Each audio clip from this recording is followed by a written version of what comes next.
what do you think of the value for these individuals that you just mentioned?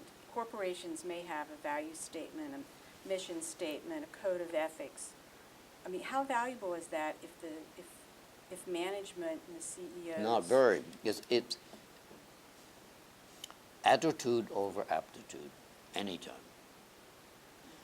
And part of the public relations problem is that they offer solutions that are superficial. I particularly concerned about selling reputation as they do. You don't sell and you don't manufacture reputation, you earn it.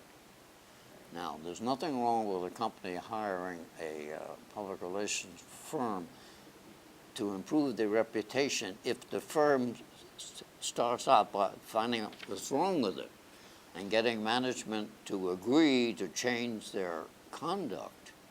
That's why I say attitude over aptitude. When they get public approval by media attention for ethical guidelines or any of that stuff, without actually committing themselves, I mean the CEOs, without actually committing themselves to that, they think the job is done. And you know, it's these are the things that you have to think about. Any one of those items can make or break a reputation.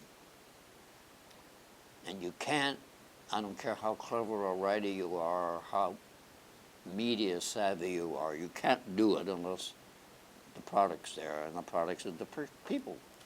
Right. When you're going to ask me at some point what I'm most proud of. Yes.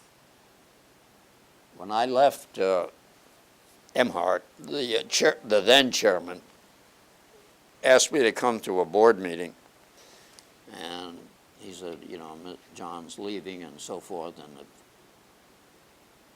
any of you have anything to say to him, do it now. And they went around that usual stuff, except the previous CEO and chairman, who was stepping down, although staying on the board, and he said, well, what I always remember was John taught me the importance of credibility. That was my weapon against the lawyers often. You can't use it too often. And the other thing I think of with some pride is the creation of a credibility index, which when Ray Galkey was president of PRSA, it was my idea. We got a grant from the PRSA Foundation and a grant from Rockefeller. I think the sum total was about $200,000 to research and create a credibility index. And one of the people on that list, Ron Hinckley, who was a superb opinion analyst, was really the person who made the idea come to fruition.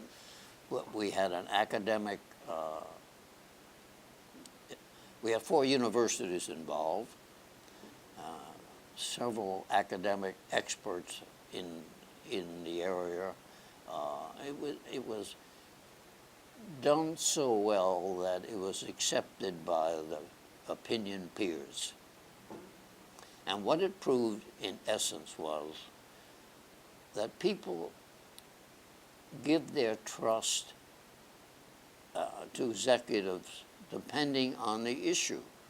In some cases, they may believe the foreman in the plant more than they believe the CEO, or the mayor more than the congressman, and so on and so forth. So the idea of any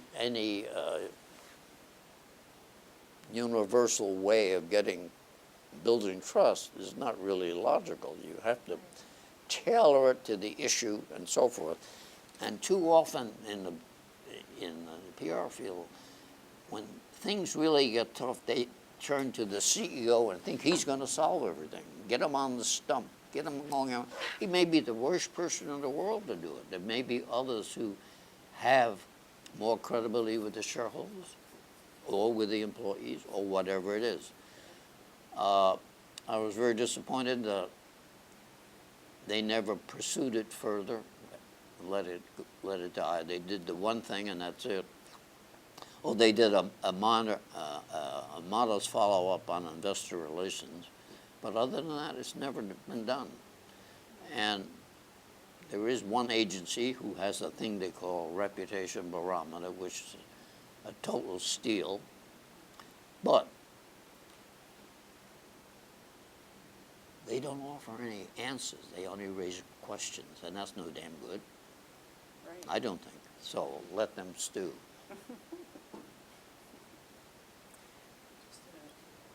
And then just see if there's anything else you want to.